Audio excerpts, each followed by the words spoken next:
दोस्तों मैं हूं आपके साथ नदीम अकरम और आप देख रहे हैं पलपल न्यूज। उत्तर प्रदेश की पुलिस को लेकर इलाहाबाद हाई कोर्ट ने ऐसी टिप्पणी की है जिसने पूरे प्रशासनिक ढांचे पर बड़े सवाल खड़े कर दिए हैं।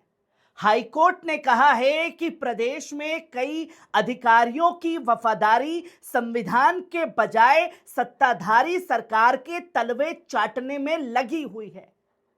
अदालत ने ट्रांसफर पोस्टिंग गैंगस्टर एक्ट के इस्तेमाल और प्रशासनिक जवाबदेही को लेकर बेहद सख्त टिप्पणी की है। सवाल यह है, क्या कानून का राज चल रहा है, फिर सत्ता की मनमर्जी चल रही है? और इसी को लेकर के हाईकोर्ट में जज ने उत्तर प्रदेश पुलिस को उल्टा टांग दिया है। सबसे पहले आपको बता दें कि यह पूरा मामला शुरू कहां से हुआ। गाजियाबाद में एक परिवार के 3 लोगों के खिलाफ उत्तर प्रदेश गैंगस्टर एक्ट के तहत कार्रवाई की गई थी। मामला अदालत पहुंचा।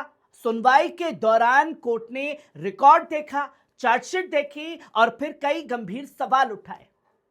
अदालत ने पाया कि जिस विवाद को गैंगस्टर एक्ट के तहत पेश किया गया वे मूल रूप से एक ऐसा विवाद था जो सामान्य दीवानी और आपराधिक कानूनों के तहत देखा जा सकता था।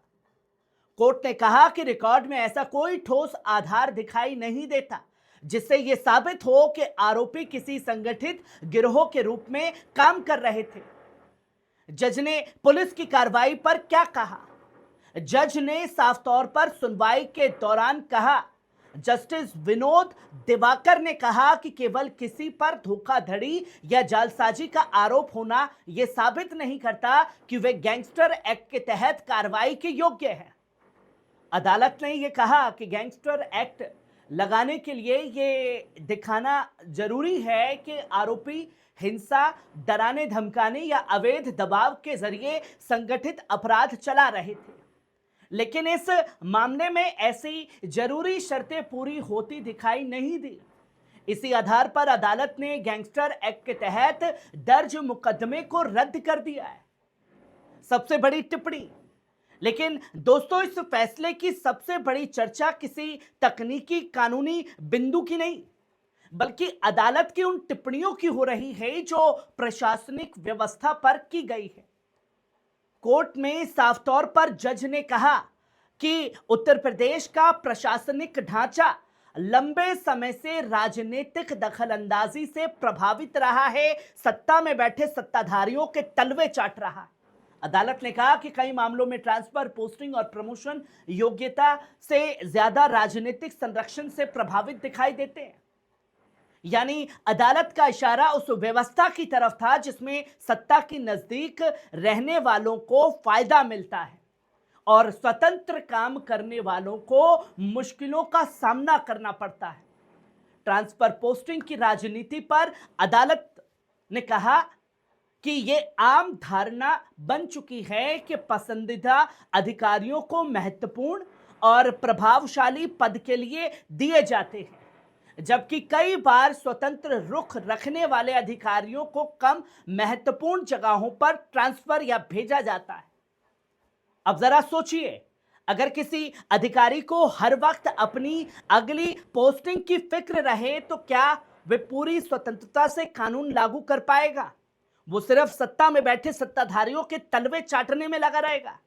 यही सवाल अदालत ने अप्रत्यक्ष रूप से उठाया है। वफादारी संविधान से होनी चाहिए, ना कि सत्ता में बैठे सत्ताधारियों से। कोर्ट की सबसे चर्चित टिप्पणी यही रही। अदालत ने कहा कि सरकारी तंत्र की जवाबदेही किसी सरकार के प्रति नहीं बल्कि भारत के संविधान और कानून के प्रति होनी चाहिए। लोकतंत्र में सरकारें आती हैं और जाती हैं, लेकिन संविधान स्थायी होता है। पुलिस प्रशासन, नौकरशाही और सरकारी संस्थाओं का असली दायित्व संविधान का रक्षा करना है, ना कि सत्ता में बैठे सत्ताधारियों की गुलामी करना। अदालत की टिप्पणी इसी मूल सिद्धांत की याद दिलाती है। गैंगस्टर एक्ट के इस्तेमाल पर सवाल। हाईकोर्ट ने साफ कहा कि समय समय पर अदालतों के सामने ऐसे मामले आते रहे हैं जहां गैंगस्टर एक्ट के इस्तेमाल को लेकर गंभीर सवाल खड़े हुए हैं। यह कानून मूल रूप से संगठित अपराध और गंभीर आपराधिक गतिविधियों को रोकने के लिए बनाया गया है। लेकिन अगर इसका इस्तेमाल उन मामलों में होने लगे जहां इसकी कानूनी शर्तें पूरी ही नहीं होती, तो नागरिक स्वतंत्रताओं पर असर पड़ सकता है। क्योंकि कोई भी किसी को गिरफ्तार करवाएगा सत्ता के बैठे हुए सत्ताधारियों के चलते। इसलिए अदालत ने इस पूरे मामले को गंभीरता से देखा, गिरफ्तारी और प्रतिक्रिया पर भी टिप्पणी दी है।